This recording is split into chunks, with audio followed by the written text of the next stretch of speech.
So it will be similar to tonight's event, except it will be all Q&A. And if you have already watched the masterclass, which I hope all of you have, if you have any follow-up questions from the masterclass, hormone therapy FAQ, non-hormone therapy FAQ, or the Vagina Dialogues, I look forward to sharing another hour with you tomorrow night. It's a great chance to hear what other members are asking, because maybe they're the same questions you have or never thought of. And it's just a great chance to support your learning tonight, because it will go kind of fast and you might be like, oh, I have another thing. And so I'm going to try doing another Q&A tomorrow. So let's get started. Just a couple more people coming through. So the first slide, as I wrote this today, I wrote vulva and vaginal and urinary and pelvic health. And I know that that's a lot of words on the screen. Pelvic health is actually like what we're talking about as an umbrella term. It's our entire pelvic floor related to all of the organs and all of the skin there. Tonight's presentation is going to focus a lot on vulva and vaginal dryness, vaginal atrophy, what causes vulva and vaginal dryness, how we can prevent it, how we can treat it. We're going to talk about UTIs in the same regard, urinary tract infections, how we can prevent, how we can treat, and we're going to touch a little bit on some other areas of pelvic floor health that I feel are really important and cannot be left out of the menopause conversation. Now, in 2018 or 2019, the North American Menopause Society decided to stop using a term vulva and vaginal atrophy, so VVA. I don't like acronyms. I think it gets in the way of women and their healthcare professionals having a really informed conversation. And so I try to avoid acronyms whenever I can. But they referred to vulva and vaginal atrophy, or VVA, and they said that women did not like to talk or use the word atrophy. Now, atrophy is a word that's used for any muscle. So if my bicep muscle, if I stop doing bicep curls, if my bicep muscle gets smaller, shrinks in size, that is called atrophy. The same thing happens to the vagina. So I'm not really a fan of taking away words that actually exist in the vernacular of women's health, and replacing it with something else. But they did just that. They replaced it with a term that goes like this: genitourinary syndrome of menopause. Okay, so I don't know about you, but I never heard this term before 2018 or 2019. And to this day in 2024, I have not yet, even after hundreds of thousands of questions in the menopause chicks community, heard anyone say, I have GSM, I'm experiencing GSM, or I'm experiencing genitourinary changes or changes to my genitourinary health, even though I use genitourinary health quite frequently, because I want to use proper terms. I hate syndrome. Hate it. Hate it, hate it, hate it. What I want us to focus on is health. Why don't, instead of talking about heart disease, we talk about heart health? Instead of talking about genitourinary syndrome of menopause, let's prioritize all of our genitourinary health. So, and that's why, again, I express my gratitude to you for showing up today and prioritizing your genitourinary health. Now I've got a bit of a Ferris wheel ride. I am kind of known, if you were at the masterclass already, you know that I use a roller coaster. Tonight, it's all about a Ferris wheel. And the first section is on vulva and vaginal health. So we are going to carve out the top reasons why we might experience changes, or sorry, examples of how we might experience changes to our vulva and vaginal health. Over on the left-hand side of the screen, the blue car, I've got sit. So the reason why we want to prioritize our vulva and vaginal health is we want to be able to sit comfortably. And you're probably like, sit, I sit too much. Sitting's not good for my health. Yeah. But you still want to sit comfortably when you're meditating, right? You still want to be able to sit comfortably when you're driving a car or when you're doing, at a concert that you enjoy, all of those things. And when women experience changes to their vulva and vaginal health, it can impact the comfort of how we sit comfortably. So sit is first on the list, and it is important. Next is move, okay? We want to be able to move comfortably. And next is dance. And it could be dance, it could be go to yoga, it could be ride your bike, it could be whatever you enjoy. You want to be able to do that without feeling pressure in the pelvic floor or feeling dryness or pain. Oh my goodness, no pain. And so it's really important that we address, movement for our health, but also movement for what brings us joy. And then in the next car, I've got wear jeans or wear the clothes that you love to wear. Now, this was a big learning for me. When I started out researching vulva and vaginal health and learning from the experts, I didn't know yet that some women were walking around not being able to wear the clothes that made them feel great. In fact, one individual reported to her doctor that she showed up for her appointment and she said, "Oh, I'm so glad it's summer. I can wear sundresses now." And the doctor was a little puzzled and she said, "I'm not sure. Can you expand upon that? I'm not sure what you mean." And the woman said, "Well, I can no longer wear my jeans. It's just too uncomfortable. I have severe vulva and vaginal dryness." We don't want that for anyone.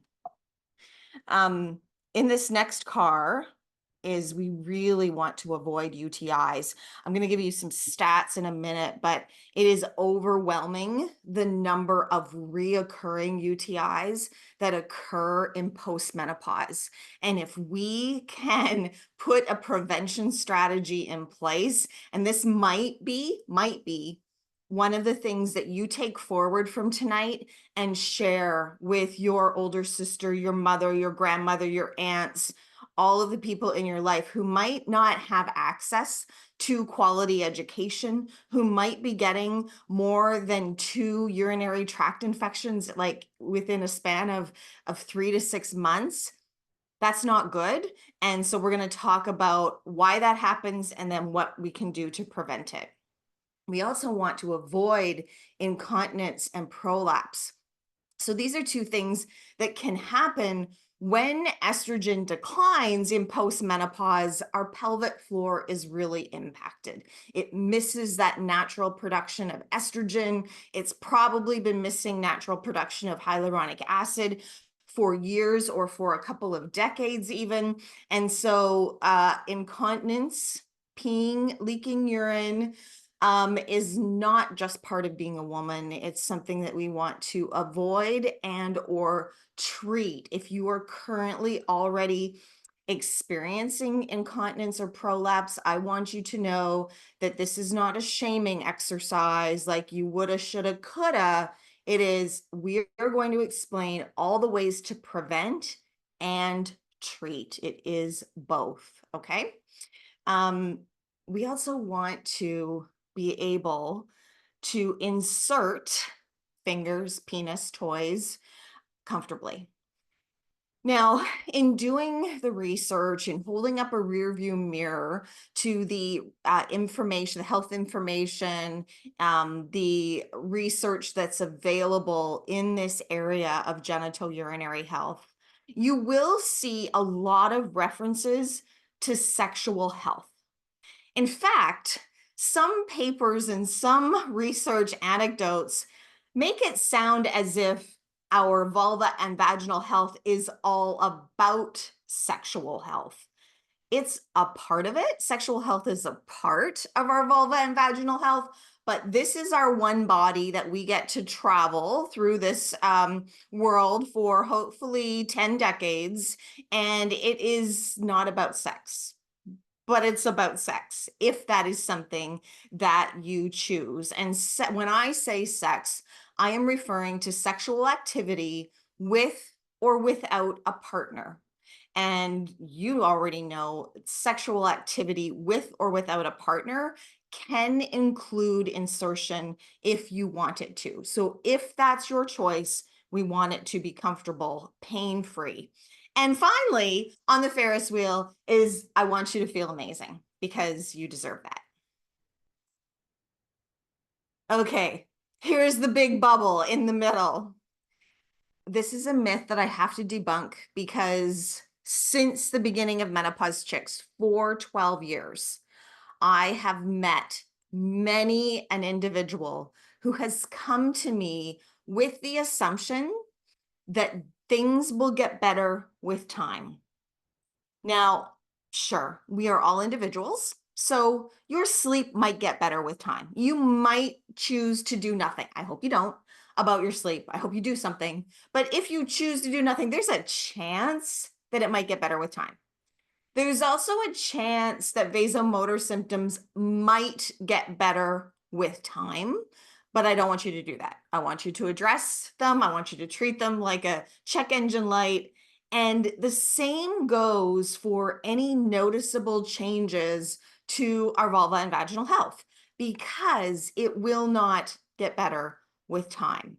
And this is what keeps me awake at night and why I will say this again and again and again. I hope you talk to the older women in your life who might not have this information and they might be suffering needlessly and in silence. Okay, just a couple more points to make about the Ferris wheel. Over on the left, I've written the words brain health, and there's a dotted line to sitting because I want to include mindfulness practices and meditation in which you may be sitting. So I want you to sit comfortably. So that's related. But I also want you to think about what is the first thing that I'll say a woman might do if she's experiencing dryness or leaking urine when she doesn't want to, or even having sort of that urge incontinence where she's afraid to go shopping or do the social things that she used to love because there might not be a bathroom and all of those social anxious activities. What she usually does is withdraw, stops going to line dancing, stops going to play tennis or whatever it is that she loves. And when we stop moving, that impacts our brain health. So that's why this is so important. Everything is connected here. You might have found, I've put sort of some surprise lines around wear jeans and avoid UTIs. You might be kind of surprised by that, and you might not have connected the dots before. This was learning that I had to have, right? So the urethra, which is this little, I don't know if you can see it on your screen, but it's this little rosebud here on my vulva puppet. When estrogen declines post-menopause, the urethra gets shorter and smaller, and that makes it more susceptible to infection. And the most common type of infection is a urinary tract infection or a UTI. So I was like, oh, vaginal health is connected to UTIs. Like I needed to connect those dots in my own brain. And now it just makes so much sense. And it's, secondary for me in terms of sharing it with you, but this might be the first time that you're hearing that. Or if you were to go to visit your grandmother tomorrow and try to explain the connection, you might need to call out this video or grab a picture of the vulva, either, from this class or, off the internet and just kind of draw a visual. It might be the first time that she's hearing it. Avoiding incontinence. So I put the word costly there.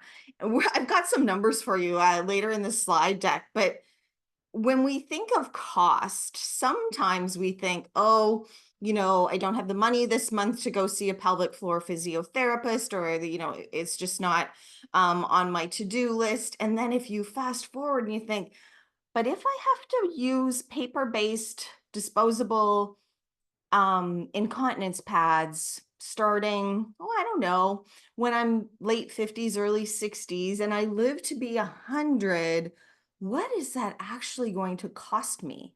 And not just in money.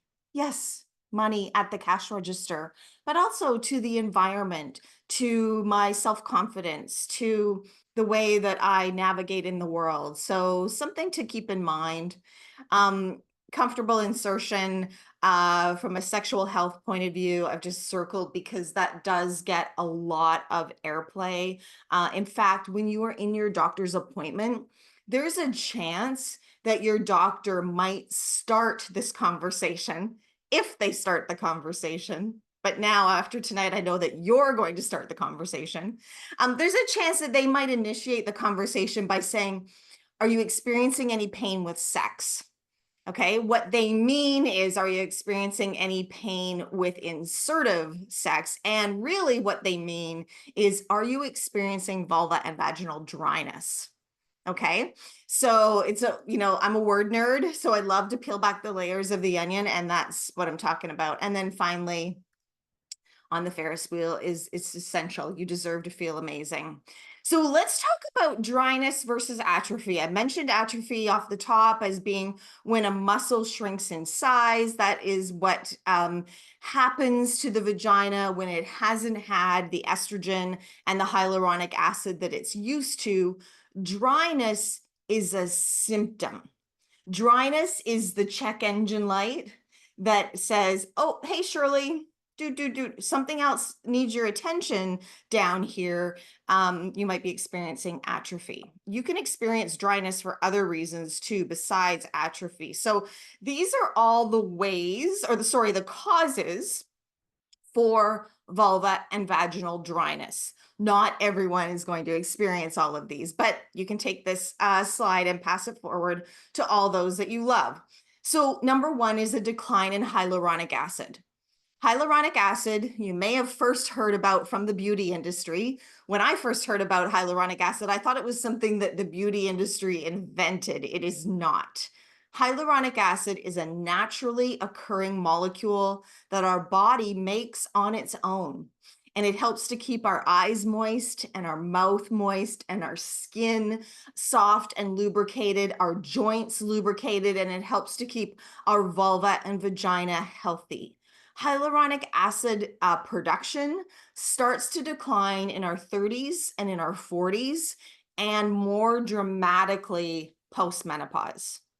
Another reason for vulva and vaginal dryness is fluctuating hormones in perimenopause. So if you're in perimenopause and you're like, "But Shirley said estrogen doesn't decline until postmenopause, but I'm experiencing dryness now," that is likely because of the fluctuating estrogen. It can be different week to week, day to day, morning to night. Estrogen is fluctuating while progesterone is declining in perimenopause. Decline in estrogen post-menopause. This is where the majority of vulva and vaginal dryness is experienced. And don't wait. If you know this information, don't wait. Catch the prevention tips in the next slide. Postpartum is another time in our lives when hormones are fluctuating, sometimes wildly, and someone postpartum who's experiencing vulva and vaginal dryness might have just been through quite a bit, having given birth, but also might feel quite alone and not know what is happening because she has not received this information. So that is another time in our lives, as well as the birth control pill, which is quite ironic if you think about it, but oral contraceptives can cause vulva and vaginal dryness. So spread the word to those that you love who are younger, as well as older. Someone who's going through breast cancer treatment might experience vulva and vaginal dryness. Sometimes there are medications that will influence vulva and vaginal dryness in a negative way. Other health conditions can also have an impact. And my daughter taught me this. When she was in high school, she told me that like everybody wears a panty liner every day. And I'm like, what?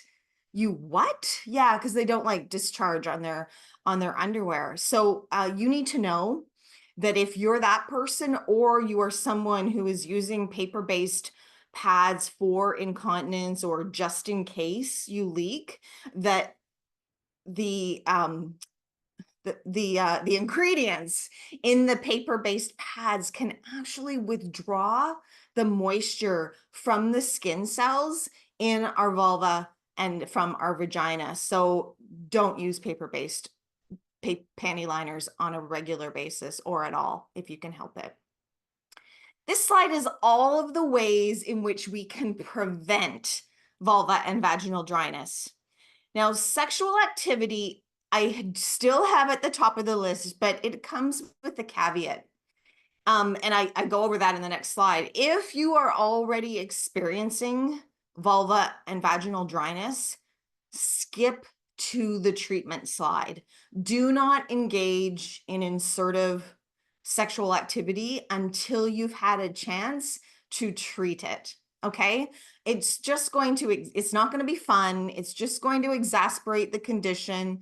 You might say, oh, if I use lube, it's okay. But then the next time it doesn't get any better. We'll talk about the difference between lubrication and all of the other treatments that are available. However, if you are in perimenopause and you engage in regular sexual activity with or without a partner, the energy that sends to the pelvic floor is very supportive of vulva and vaginal health. So it could just be supporting your overall health. Number two, that is a must for everyone, is regular pelvic floor exercise. Same thing, sends good energy to the pelvic floor, but also if your exercise program is customized for you by your pelvic floor physiotherapist or physical therapist in the United States, then you are actually going to either be treating a condition you already have or preventing one from happening. Super important. Also supporting the natural moisture production of the vulva and the vaginal walls. And I just need to say, when I talk about vulva and vaginal health and I refer to natural moisture or lubrication, I am not talking about the lubrication that happens when we are sexually stimulated. So that's a very important distinction. You can be a woman in postmenopause who still gets wet from sexual stimulation and also have vulva and vaginal dryness. Okay. Hopefully that lands with everyone. Maybe an analogy would be, if you have really dry eyes, you can still cry. Okay. So you can still produce tears. Next on the list is moisturize with hyaluronic acid. So hyaluronic acid is also something that can be put into a moisturizer that's approved for vulva and vaginal use. And it is also approved as a treatment for vulva and vaginal dryness. In fact, it is the first line recommendation by the International Society of Gynecologists. And I'm going to refer to that research in a minute. So moisturize with hyaluronic acid. Next on the list is hormone therapy systemic. So when I say systemic, I'm referring, for me, it's estradiol, which I put on my arm transdermally, progesterone, which I take orally. That might be enough at a certain age and stage for you. So maybe early postmenopause, you haven't started moisturizing, you haven't started with vaginal estrogen, and systemic hormone therapy is supporting the whole system, and you're doing okay, and you're not experiencing vulva and vaginal dryness, and that's okay. You might get to a point at a later age and stage where you're going to need vaginal estrogen as well, and that is next on the list. Hormone therapy, localized, which means you apply it directly to the part of the body that needs it, which is the vagina, and that is across the board recommended for everyone for the rest of our lives. There's a couple more items on this prevention list, and they include red light therapy, I have a picture of an example for you. So red light therapy has been shown to restore the collagen of the skin cells in the vagina, and it's FDA approved and Health Canada approved. There's also laser therapy that would have to be performed in a physician's office. One of the more popular brand names is Mona Lisa Touch, and that is not FDA approved at this time.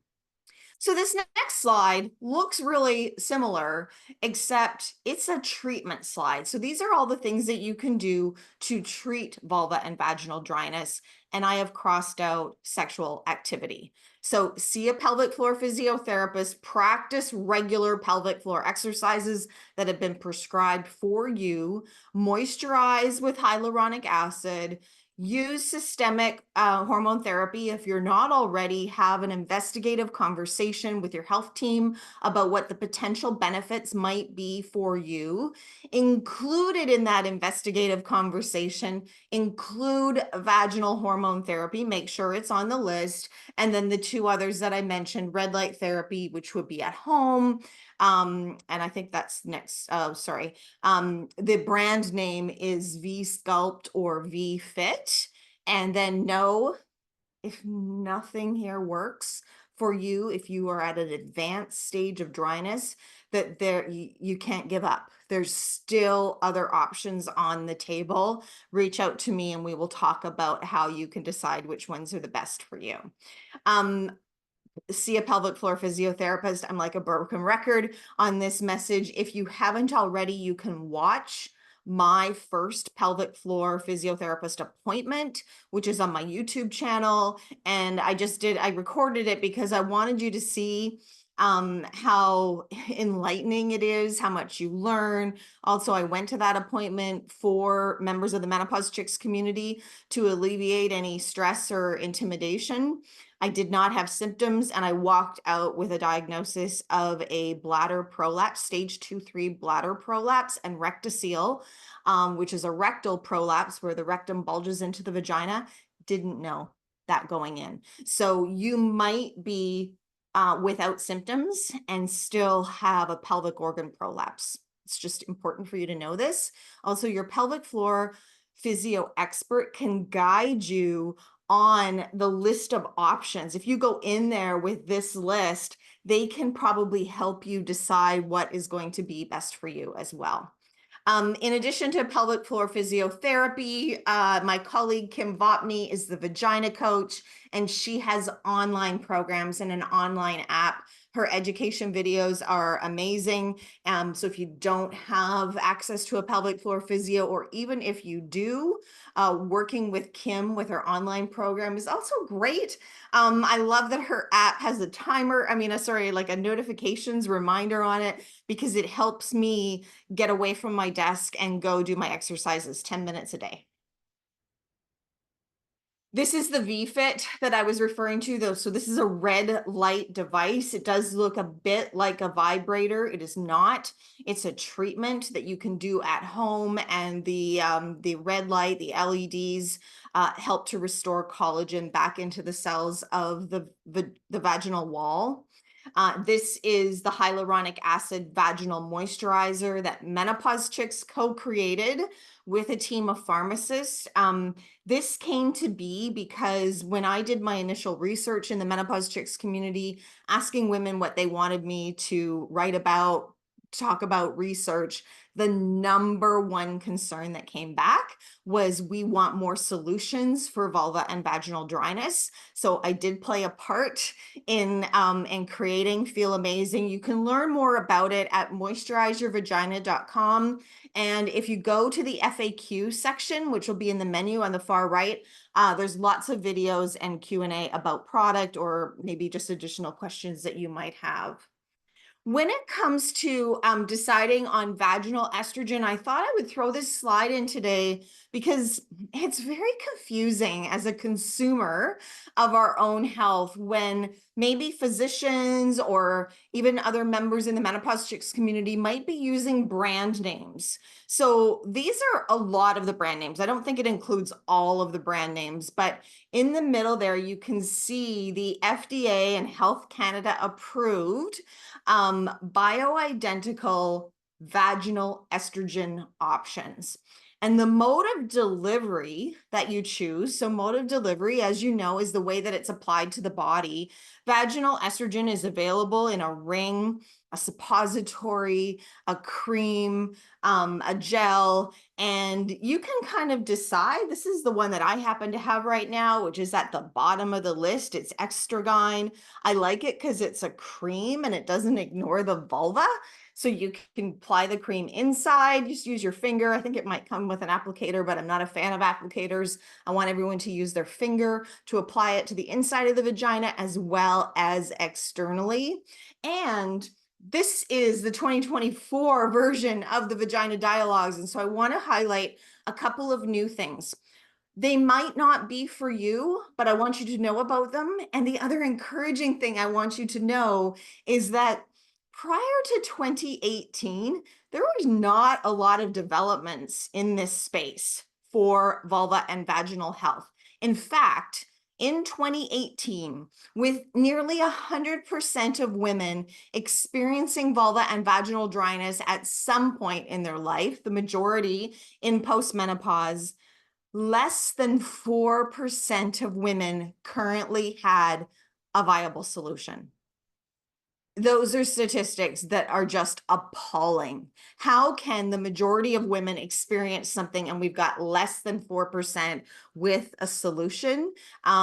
We're changing things. By you showing up tonight, by you sharing what you learn here tonight, we are changing the trajectory of women's health. And so here's two new things that I know about. They're both prescription. DHEA has been approved in the United States for a number of years, but in 2022, it was approved in Canada, and its brand name is Intra Rosa. DHEA is a hormone as well. When it is applied to the vagina, the body converts it into the estrogen and testosterone that our body needs. I can't explain that chemical process, but it definitely could be on the list of options that you discuss with your prescriber.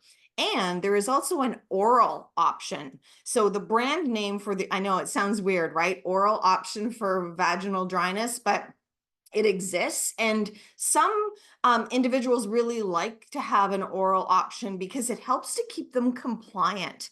If you are on a protocol that requires you to apply it at night, for example, and you're like me and you're really tired at the end of the day and you fall asleep and you forget, and then the next night you forget, you might actually enjoy having an oral option so that in the morning when you're taking your other supplements or your other hormone therapy that you are, can just take care of your vulva and vaginal health at the same time. So the oral option, the brand name is called Osphena, and it was approved last year in Canada.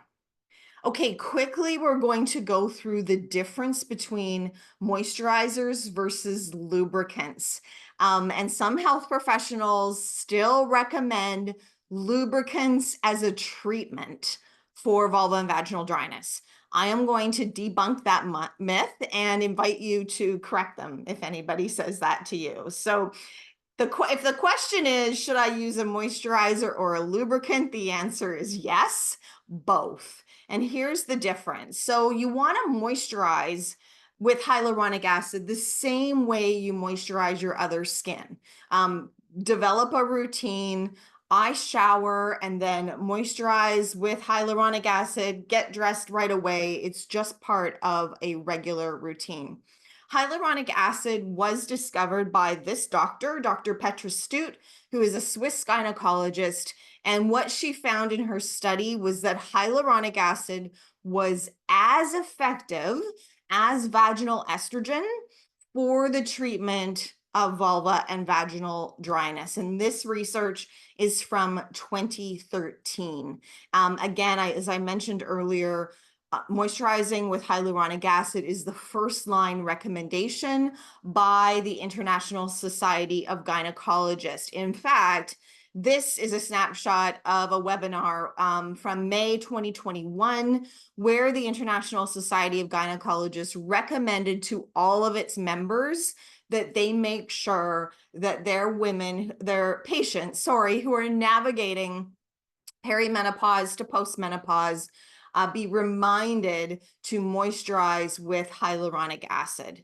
And you take that back home to where we are right now. So I went into my local pharmacy and I just snapped this picture. And I was like, man, this is confusing because not all of the manufacturers get it. Their copywriters, their marketing departments do not get the language. And you can see how this is so confusing. We've got everything from vaginal moisturizer and lubricant. Well, a lubricant is something that you use to prevent barrier, to provide a barrier to friction. It's used for sexual activity, for pleasure and fun. A moisturizer is used away from sexual activity. You would never put on a really high quality hyaluronic acid moisturizer on your face that was intended for your face and then rub it all off. You would put it on and then allow it to do its job. Moisturizing your vulva and vagina, and please only use products that are approved for the vulva and the vagina. That's really important. Do not use facial products. Moisturizing away from sexual activity is going to allow the cells of the vulva and the vagina to optimize those ingredients. And hyaluronic acid is a super strong molecule. In fact, it can carry over 1,000 times its weight in one of those pumps. And you notice a difference so quickly that you wouldn't want to use it as a lubricant because you wouldn't want to waste it or rub it all off. So I encourage us to stay away from this confusion and follow the evidence, follow the verified research and the recommendation of experts. This is another slide I just wanted to include here today. When we talk about lubricants, lubricants is an unregulated category. So on one hand, I want to tell you, use whatever pleases you. Preferably a high quality lubricant, but really it's single use. It's a barrier to friction. But I included this slide from Smitten Kitten. You can go to smittenkittenonline.com. It does a really good job of showing the pH of a lubricant if you are shopping for one. And the natural pH of the vagina is between 4 and 5. And so you want to focus on the products that are in the orange category. Now, here's the thing. Lubricant manufacturers are not required to put the pH or the osmolality of their products on the packaging. So you got to dig or try to phone them. I don't know if that's even possible these days. So a couple of tips. There's some brand names here that you might recognize: Good Clean Love, Slippery Stuff, Astroglide, KY Jelly. But a lot of those brands also produce variations on their brands. And so if the product is minty, or it's designed to stimulate or has something added to it, I can promise you that the pH of that minty lubricant is way higher. Now, that might not be an issue for you, but it depends on the health of our vagina. So pH can change from its natural state through a lot of different reasons. It can change from menstruating, fluctuating hormones, semen are going to change the pH of the vagina. But what's important is how quickly our vaginas revert back to that natural 4 to 5 pH range. So If you're noticing things and you have been using lubricants that have a higher pH level, you might want to come back to something that's around 4 or 4.5. Oh, sorry. And this is the WHO, the World Health Organization recommends using a lubricant with a pH of 4.5 and an osmolality below 1200. So that's just important for you to keep in mind if you're talking to the manufacturers of the lubricant that you use. Incontinence. We could do a whole session on pelvic health, and maybe some of you here have attended Kegels and mocktails or follow the work of the pelvic floor experts that we have in the Menopause Chicks community.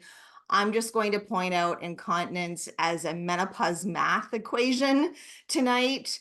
And this number 2025 is, holy smokes, just around the corner.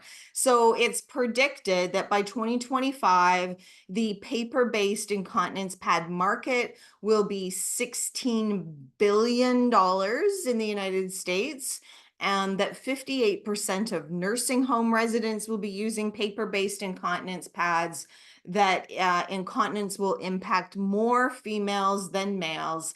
And very, very roughly, if you're spending $1,300 a year and you're incontinent for 40 years, that will cost you $52,000.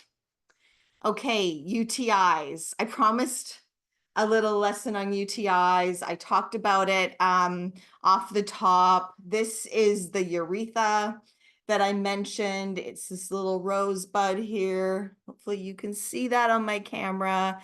And the urethra, just like the skin of the vulva and our internal skin, the lining of the vagina, relies heavily on hyaluronic acid and especially estrogen.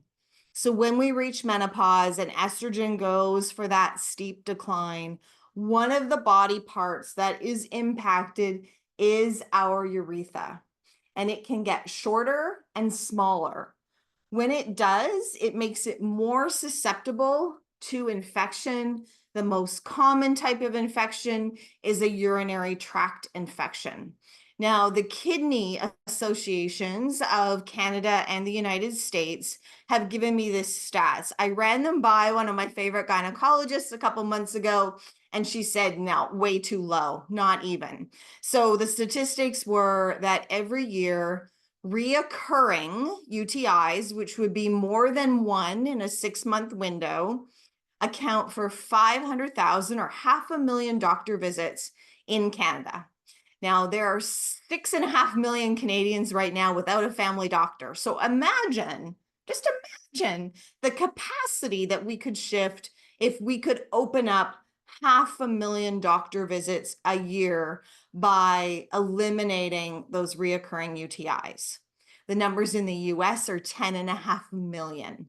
Every year, reoccurring UTIs account for 10.5 million doctor visits in the United States. These numbers should be overwhelming to all of us because they're doctor visits that are costing you time, leaving work, parking, not to mention antibiotics. And after we use antibiotics consecutively over a few times, their impact starts to decrease.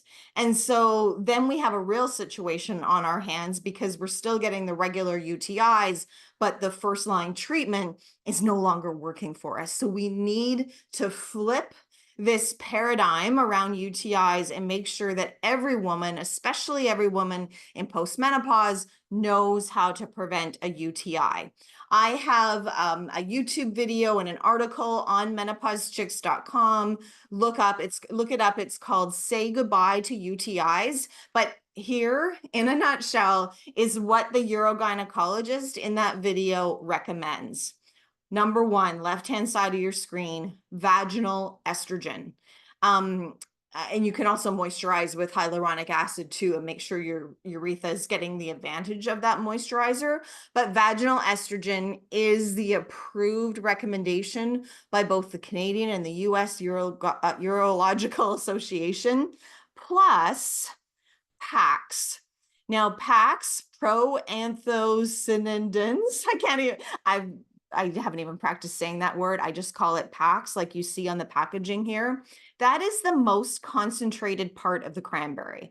So I'm sure there's a few of you here tonight have heard that cranberries are effective at managing urinary health or preventing UTIs. But here's the thing, while that's true, you would have to drink the equivalent of 16 glasses per day of pure cranberry juice. Not cranberry cocktail, not the sweetened kind. 16 glasses a day would be the equivalent of taking one of the Utiva cranberry packs per day. So these two things combined for a woman in postmenopause who's experiencing chronic UTIs or wants to prevent chronic UTIs and keep the health of her urethra at the top of her to-do list, this is the combination that's recommended. Okay, I said 45. I'm at 50 past the hour.